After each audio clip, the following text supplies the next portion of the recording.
Hello, welcome to the 317 podcast. Today we're talking about the pros and cons of what the youngsters call adulting. So let's just get into it.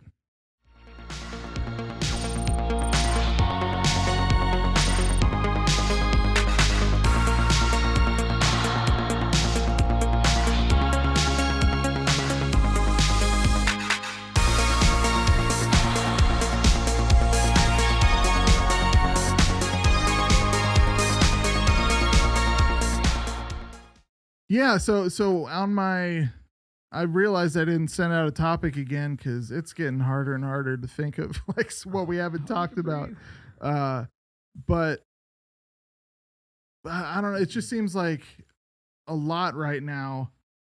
A lot of the issues that we're complaining about as a country point to our general population as just being softer, weaker people.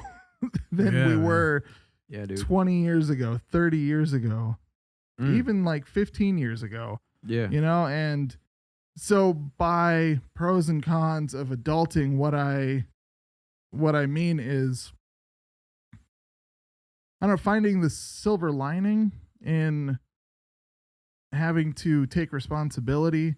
And I wanted to look at pros and cons because I didn't want this to just be like a Jocko Willink light podcast. Yeah. Gotcha.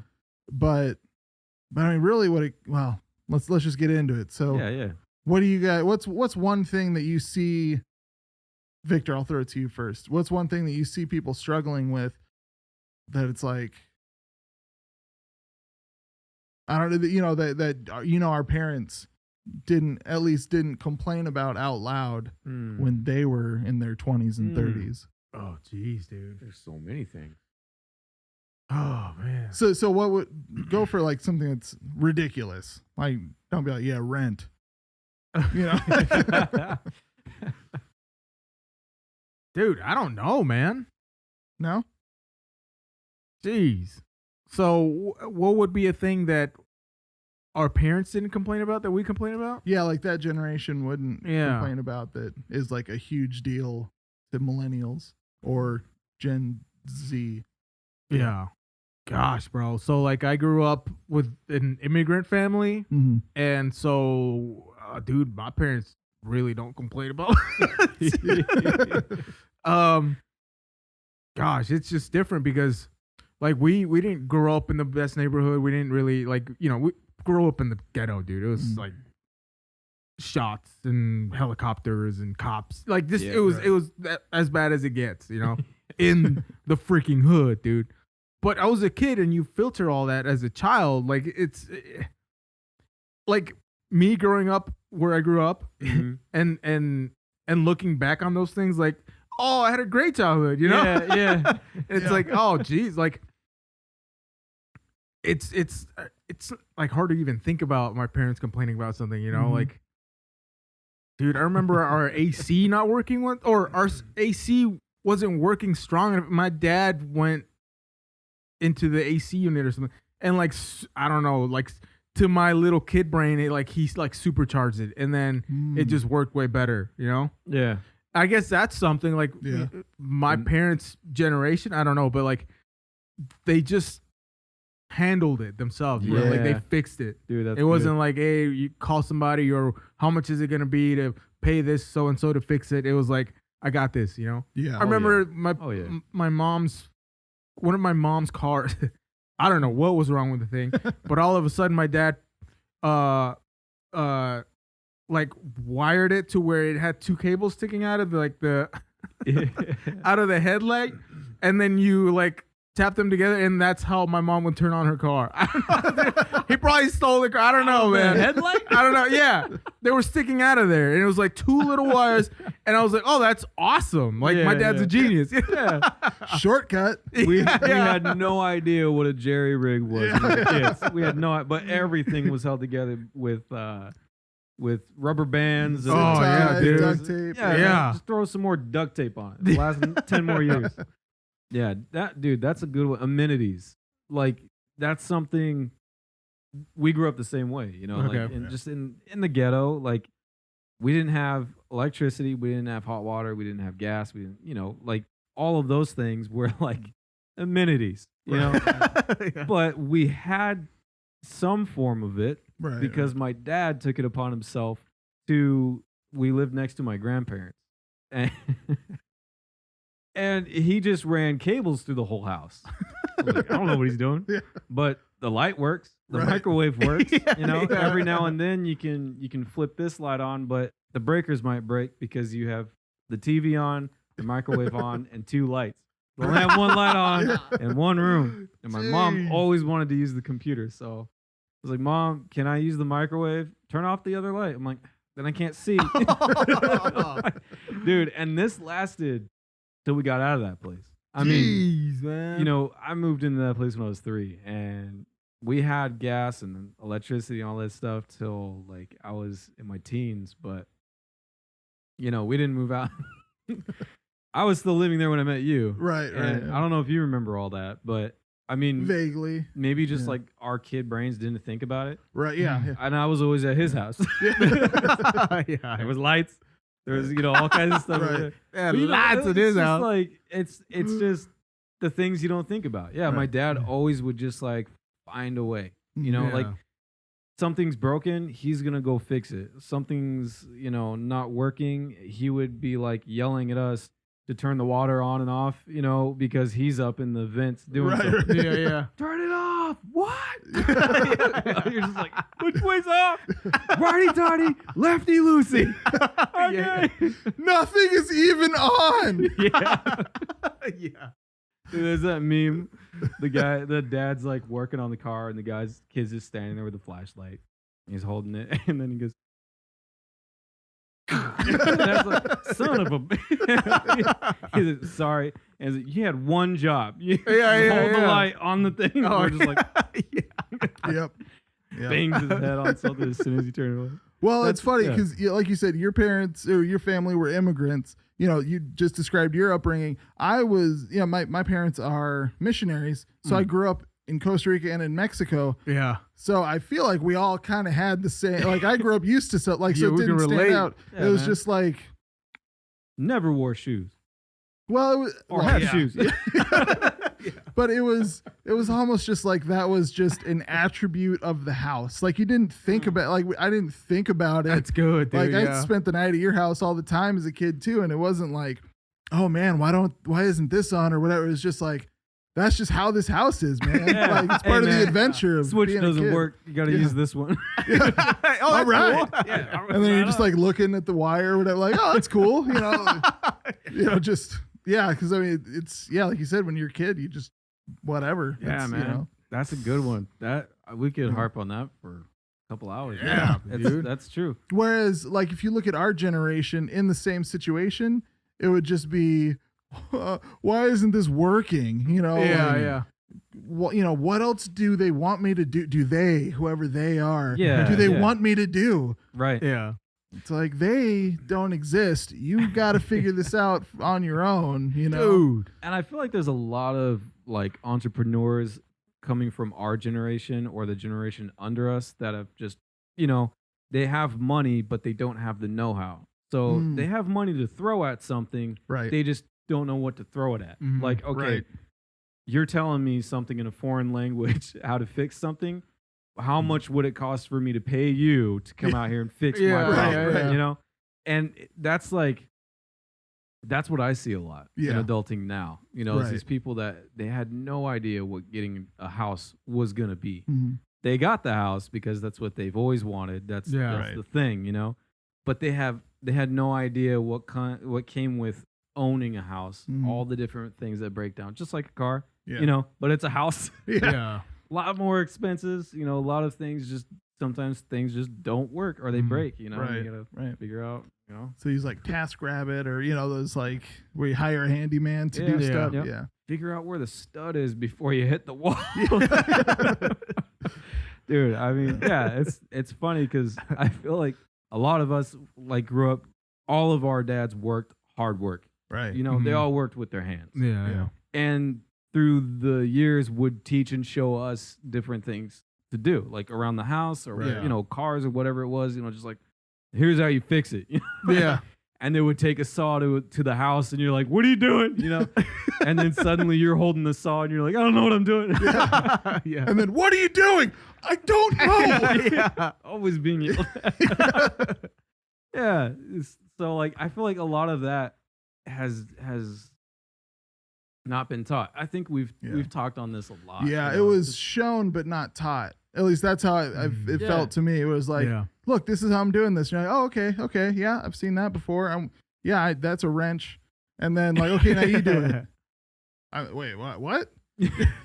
I taught you how to do it. I don't feel like you did. No, there was gonna be a test on this. I mean, can we pop quiz? Can we what? go back? It's one of those like.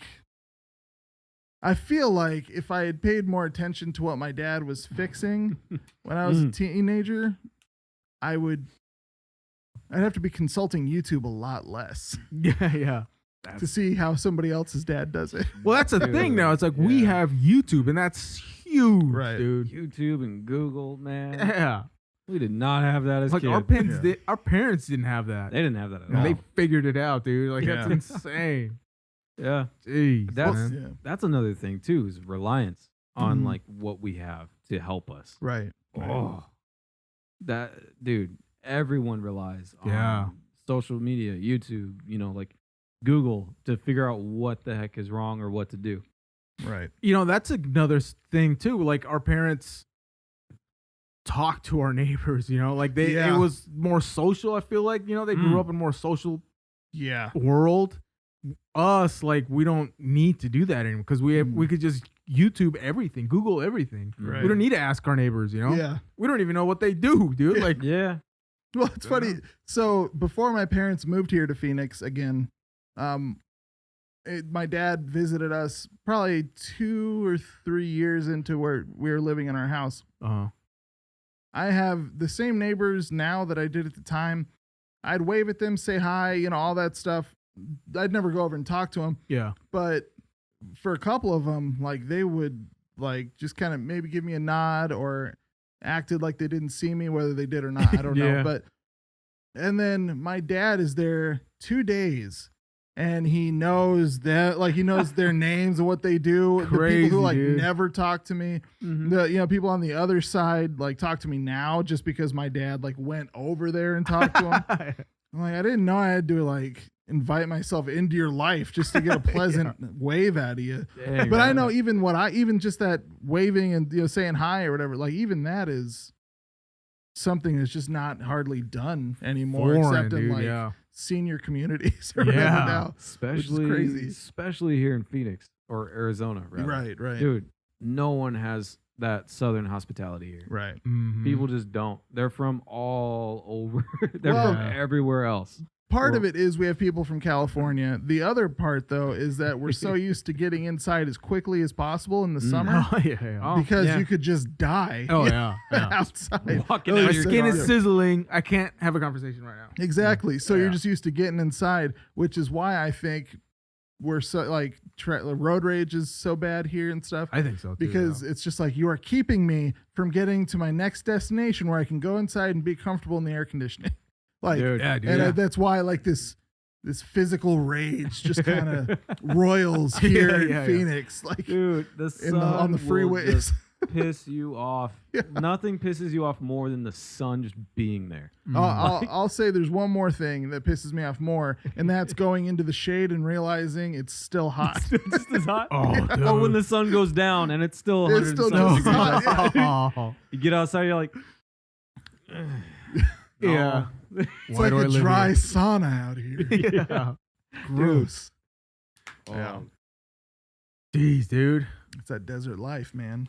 Well, and then it's like adulting. Like there's even an expression for it, which is sad. Right. It's just like adulting is a thing now, and it's like what is this? Is this just paying bills? Like what constitutes that? It's just functioning.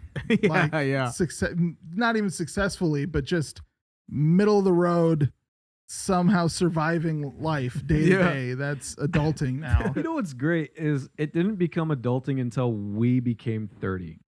Yeah, we did that. Our parents had no such thing. They were adults when they were like 16. 4. Yeah. You know, Yeah. they were already adults growing, you know, they grew up on the farm or they grew up doing something super like dad. You know, like, adulty. Yeah. They grew Whatever up, dads did. yeah, dude. You know, like they'd walk in with envelopes and briefcases. Yeah, I man. don't know. I don't know what it was. Maybe it was the fact that they weren't glued to a phone. Yeah. It's just funny that now it's like our generation is like, I don't know how to be a dad. Yeah. Yeah. Dude, Dude, I gotta talk to him. Oh, Yeah. I think they are my kids. I think he'll appreciate this. I gotta tell a story about Chris's brothers. Okay. Our old drummer, Chris, is our buddy. His brothers are a little bit older. I can't remember if it Not was a little bit. okay. They're a lot I older. think they're like 18 or 19 and 17 years older than him. Yeah. Yeah. So they were already in their 30s when we were growing up. Like we were in our teens, barely, Yeah. and they were like in their 30s. So Oh, right. anyway, so I think it was all three of our dads working on a house. Mhm. Aaron and Jeremy are trying to take care of a beehive. Dude, they were so terrified of this beehive. They had no idea how to take care of it. Yeah. I'm going to butcher the story like crazy, but the idea was that they were going to go and just man this thing. You know, Yeah. they're adults now. They're going to do it. And they ended up running over to their dad, who was on the job with our dads, just doing man stuff. And they were like freaking out, just like we don't know what to do. We don't know how to take care of these bees. They're everywhere, like, freaked out, just freaking out. And at the time, Aaron, the older brother, was our pastor, Right. and Jeremy was like the worship leader. So just hearing this story was so hilarious because they had to go to their dads. Yeah. Like they were doing the adulting thing right before we did, and they were like, still, we don't know how to do this. Like, we got to go to our dad. And they went to Jim and Mike and my dad Steve just went over there and like Handled it? They probably like ate it. They just ate it piece by piece or something. They probably just reached in and grabbed it. Your dad probably just reached in and grabbed the beehive and was like, just grabbed the queen, somehow knew where it was. just ate it. Flicked it. Ate it and Dude, just like waited for the rest to come at him. My dad and Jim just spraying the rest of them down, like hosing Mike off. Dude, Crazy, it's just man. hilarious because, like, you know, they were in their 30s and they went to their dad like, we have no idea. We've never had to take care of a bee problem. Jeez. Like, what do you do? Well, I don't. You just take the can and you spray it. You know, you don't worry about the bees stinging you. It's just gonna happen. And that was always it. Yeah. Don't worry about the wasp stinging you. It's just gonna happen. Yeah. Don't worry about burning your hand on the exhaust pipe. It's just gonna happen. You know. Our dads were always covered in cuts and, like, you know, someone's hand looked like a claw because it was just, you know, all Permanently stuck that swollen. way? Yeah, just swollen from bee stings or Had whatever. like a nail sticking through one finger. Just like Ugly, dude. Yeah. And My then- dad still does. I mean, like Yeah. you walk in my dad's house and he'll like just like blood dripping down his head. Dad, what happened? There was a nail on the shed. I didn't see it. What? I remember we walked into your house one time and he gets up off the floor and you're like, Dad, you're bleeding. He's like, what? And he looks at it and he's like, oh yeah, you see the nail sticking out of the chimney right there? There was just this nail sticking right out of the chimney and he just went straight in. But didn't even notice. Yeah. He's just All the standing there, time. getting up off the floor. Yeah. A little Jeez. bit of blood. Yeah. I have a joke with him. Like you can tell the job's not done until he's got blood coming down an arm or something. Yeah. That's so funny. All the dude. time. It's just funny, man, how much adulting is a thing now. Right. Like that is the thing, is us learning how to be adults, but we're already adults. Right. Yeah. Like, Right. this stuff should have been being learned, you know, when we were growing up, Right. but it wasn't, because the same adage I always forget, you know, either we became the soft generation or the generation after us is the incredibly soft generation. Yeah. I Well, thought it's we like, were the soft ones, man, but it's, I thought we were. I didn't know soft Yeah. until Z's came Yeah. out, dude.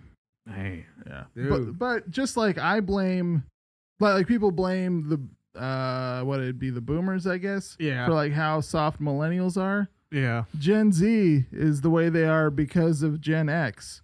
Like all the Yeah. people that are complaining about millennials now. Yeah. Like Gen Z is their fault. Yeah. Dude. And sorry, the way I'm what it's taken me way too long to bring this back around to is the excuses that we allow ourselves and that we've been allowed in that our parents' generation didn't get, and especially our grandparents. Heck yeah, man. Where it's like if you allow yourself an excuse, you just don't eat that week or whatever, like there were severe consequences. Yeah. Now, as long as you can get a doctor, a brain wrangler to tell you, oh no, this is definitely anxiety from when you got bad grades in high school because you didn't want to do that. He didn't. There was a stand-up comedian that said that once, and it stuck with me ever since. I love that. That's amazing. Brain wrangler. Sorry. No, it's okay. But I don't know. It's these excuses we allow ourselves do nothing good for it. It's because we kind of, I think we replace our boss. I mean, or like our parents or the authority when we're kids with our boss or with our teacher and our professor in college or whatever. Or I think what a lot of guys do is they transfer that from parents, from mom to wife. And that's how you end up with, and this is through the generations. This is not specific to younger generations, but where it's like, like you should be eating healthy. So, and your wife wants you to eat healthy. So instead, like when you're at work, you eat something unhealthy but you hide it. And yeah. Like you feel like you got away with something. And it's like, yeah, you did. And it's stupid. Like it's bad for you. It's betraying the trust of the woman you asked to marry you in most cases, or you agreed to marry at the very least. But it's this thing, like I keep saying it's this thing, and I don't mean to, but it's hurting yourself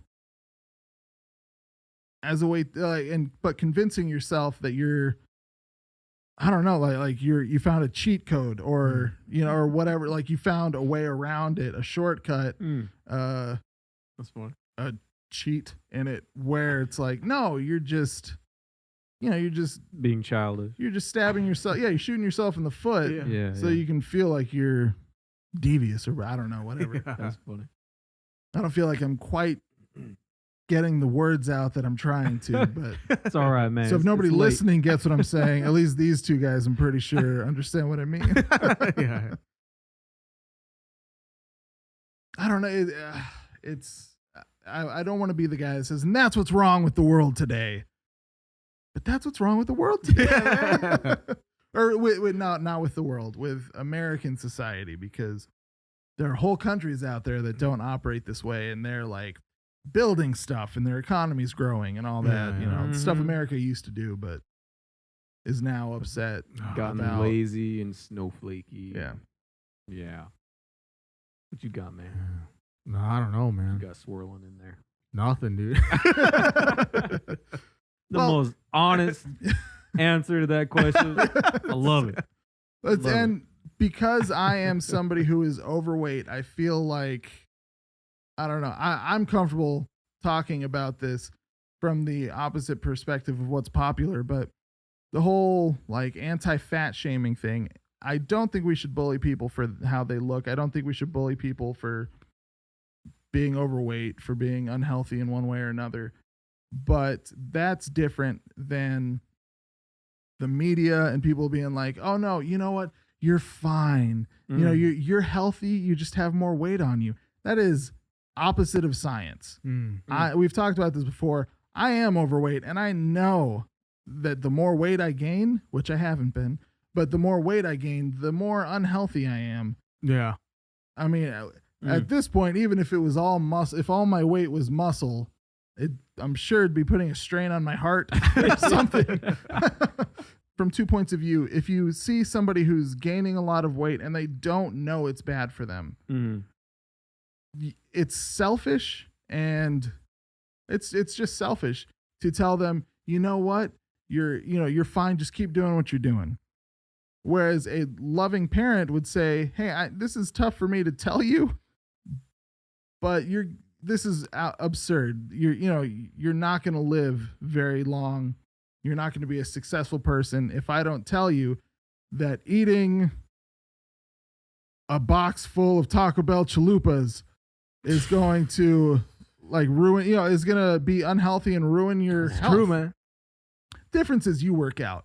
And the box of chalupa thing, I don't think that's true. The box at least, but we'll never know. Yeah. But I mean, so what's more selfish, to tell this kid, hey, you're fine, or what's worse, to selfishly tell them, hey, you're fine, just keep doing what you're doing, and not tell them that they're on a road that is going to lead to poor health, that's going to lead to low self-esteem, that's going to lead to probably depression, probably a handicap, diabetes, everything else. Yeah, slew of problems, man. Yeah. Or is it worse to do that, or is it worse to do what my dad did? And when I was working a desk job as a 17-year-old, and I was up to 315, I think, 310, 315, and I was not working out. Yeah. So it was not muscle at all. Damn, man, I don't remember that. Yeah. Jeez. Well, luckily I have a bigger frame, so I don't think I looked 315 the way looked at 315 the way some other people might. But my dad, he just talked to me. He's like, hey, I've seen you growing, essentially. And you got to know this isn't healthy. And my dad has never been, well, in my lifetime, has never had the six pack, never been super fit. He's always had a gut, but not like a big beer gut, but just, had some meat on his bones. Yeah.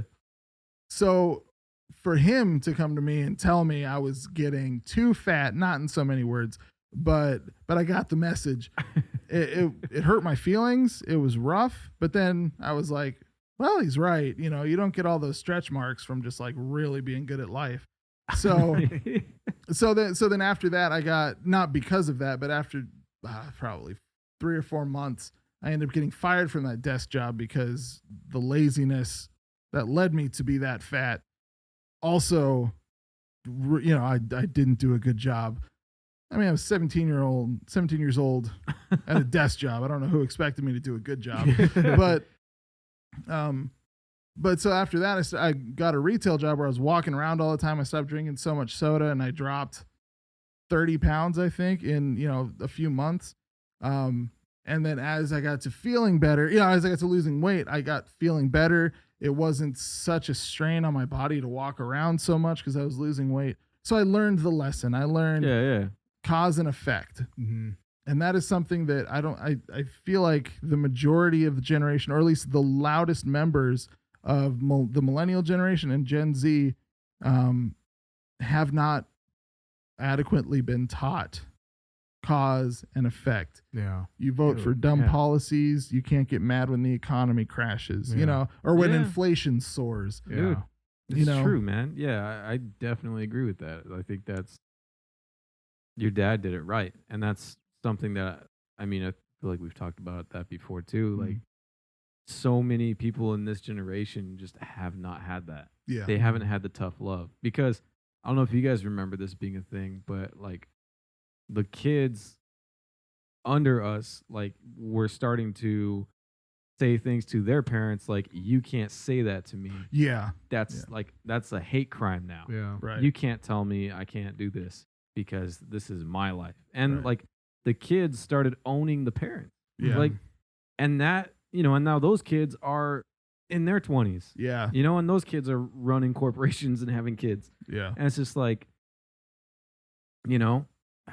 what are they teaching their kids? Right. Or teaching others around them. If they become a teacher of sorts, what kind of, things are they putting forward, right, perpetuating, and it's just, man, it's a machine that just infects so many people, you know? Like, not to talk about something super real, but what's happening right now in the world, you know, Russia and Ukraine, if anything were to happen on our soil, how many people do you think would be fit or prepared for any kind of war? Right. Probably not many. Not many. Not many at all.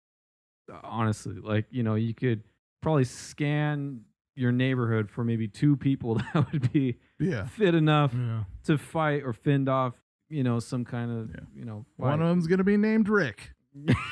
Just every neighborhood has a Rick. Yeah, that's true. And he's got more guns than you're comfortable with. Yeah. Dude, you know, it's just one of those things like, you know, the generation before us, they were still part of that, like, okay. Let's call them the boomers because I really don't think we should give Gen X credit. All right. Because boomers. They're just as bad as us. There's just less of them. Yeah. It's true. They just smoked a lot of weed and dropped a lot of acid. They did a lot of coke, I think, is what it was. That one? Yeah, in the 80s? LSD and all that. They just did a lot of drugs. But yeah, you know. Which millennials definitely didn't do. And I mean, it's just one of those things like you're talking about, you know. We've just gotten used to all the excuses. We've gotten used to all of the, all right, you're fine. Just keep doing what you're doing. I won't bother you. Right. Like, you know, parents being soft on their kids. And, you know, when you do spare the rod, you really do spoil the child. Right. Like, you really do. Yeah. And I think we're seeing the effects of that. You know, Absolutely. We're seeing the non-cause and the effect of that, you know. The non-cause and lack of effect. Yeah, exactly. Dude, it's horrible, man. You know, and just being out and seeing like how these younger kids are acting and what they say to older people, there's zero respect. Yeah. There is no respect in the world anymore. Like, that's just a foreign concept, you know. Right. And there's no obedience to anything. You know, two things the Bible is like, you know, have down packed, you know, obedience and respect, you know, respect for elders, respect for what's around you, respect for, you know, your fellow man. Yeah. Well, going back to your analogy of, so of the kid who is, well, you know, in our generation started being disrespectful to the parents, and then it got, you know, probably got worse with Gen Z. I think it just became the norm with Gen Z, or at least, you know, in white communities. It's still, and I believe it, but it's kind of like the trope out there that, you know, any other ethnicity, they don't let their kids get away with that, but white kids are all brats. And I think it's probably more of a economic thing than it is an ethnicity thing, but it's still, I'd still say safer to say that white, you know, more in white communities than any other family, or in white families more than any other family, you had those kids who, you know, would like be jerks to the parents. But then when they grow up, are they going to let their kids talk to them like that? No, they're going to be abusive because they're the star of their lifetime. Wow. They're the center. They're narcissists. Yeah. True. Whether it's psychologically, or whether it's like a naturally occurring or whatever narcissism, or it's just learned narcissism or whatever. Dude. So they're now just going to, instead of perpetuate whatever they claim is like they're entitled to, or whatever, like each person is entitled to, they're not going to pass it on to their kids. They're just going to be that same abusive jerk, except instead of to their parents, they're going to do it to their kids. Yeah. And then their kids are going to, you know, it's a cruel cycle that just, I mean, has a lot, a lot of different spokes on it. A lot of people getting crushed by it. Until something happens that is outside of their control, which is always what happens. You know, stock market crashes. Suddenly you've got, you know, now no one can buy bread unless you work all day, you know, you know, or war happens. Now you're literally rebuilding the world you live in. Yeah. Like you're literally rebuilding your house, like brick by brick. And, you know, things like that's what happens with people. I feel like you get to this point where you're all there is. You're the most important thing in the world, and you have zero skill and aptitude to do anything that is sufficient. Right. Nothing. You're just this, like you said, narcissistic brat that never grew up and is ordering people around. So I think the natural cause of things that needs to happen is something outside of their control or what they think is control. Yeah. To happen. Like a happenstance that you literally have no hand in doing anything. It can't change the course of this thing. So, well, and to take it a little lighter and to pretty dark. Well, I mean, just to pull it out and to bring it back to the original topic we were talking about. I don't know. So the cure to the cons of adulting, the downsides are all to live intentionally, to live in a posture of moving forward. Because if you don't have even if it's not like your life goal, even if it's just I want to get out of debt, or I want to learn how to crochet or whatever, just to have a goal to move towards, you're always because what are they like a shark? If the shark isn't swimming forward, it's sinking. Really? And they That's can't cool. swim backwards. But wow. And that's so many people, so many Americans, so many like in many countries, even the poorest in the U.S. would seem at least middle class, in some of these other countries. But but here it's because everything is so accessible. If you don't want to work, as long as you come up with a good enough excuse or a doctor's note, the government will pay you to stay home. Yeah. And just so many different things allow you to not live intentionally. And I think overall, it comes from a spiritual place, because the enemy knows if you're an ineffective person, you're not going to accomplish anything in your life. You're not going to live out the destiny God has for you if he can just get you to live apathetically. Wow, that's good. And so when you look at it from the more comical standpoint of like, you'll probably stop bumping your elbow if you learn, if you worked on your what's it called, coordination. You'd probably stop struggling with the idea of killing yourself, or not. We don't even have to go that dark. You'll probably stop eating yourself into an unhealthy place in your life if you just had a goal to move towards. That's something that my dad instilled in me, and I didn't even realize it until I'm 30, until a couple years ago. That's good. Because like I was the first one of us to get married. I was the first one of us to get a job, I think no, maybe you had a job first. I don't remember. But I was always been working, man. I've always been working. You've always been working, yeah. Well, immigrant family. I mean, that makes sense. But I was the first one of us to have kids. I think I was the first one of us to buy a car on credit, or to have a car payment. Yeah. And then I totaled it like 2.5 months after I got it, and that car payment was gone after that. Nice. But it wasn't because I knew what I was doing, but it was just like, all right, what do I do next? I'm here. That's not to say that I got married because I didn't know what to do next, but I prepared myself for that. I lived at least some facets of my life in preparation for being married. Right. And that's of course that's not any type of bragging. That's just I didn't realize what I was doing until I was able to look back at it a couple years later, or a couple years ago, and be like, wow, my dad instilled that in me. I didn't even realize it, by being the guy that never let me sleep in, as a teenager. Or get up. You still asleep? What are you doing? It's 8:00. It's the weekend. I don't have school. I'm on summer break. Go start a business. What?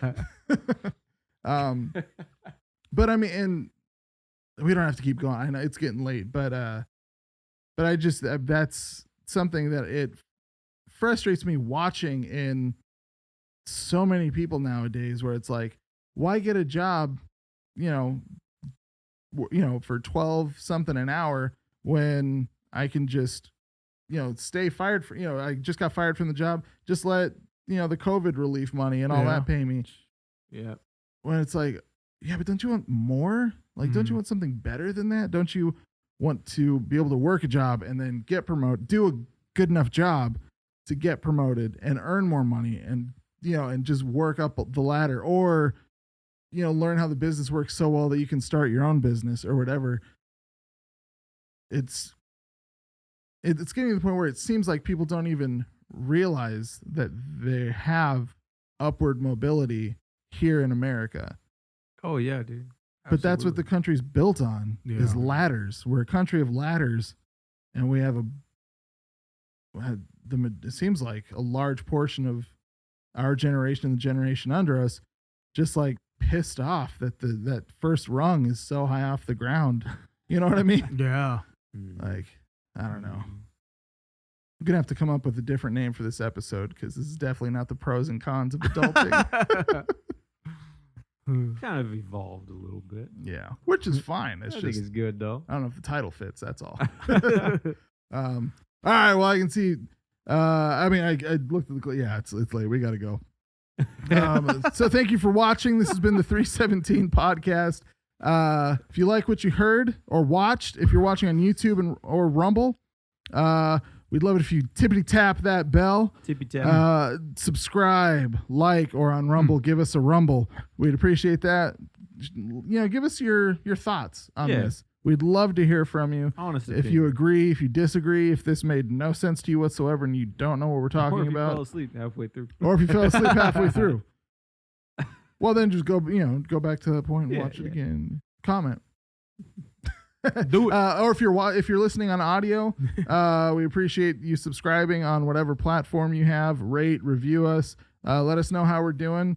Positive, negative. Yeah. Everything. All the feedback. All of it. We need it. And yeah, we'll cut it there. See you next time. Later.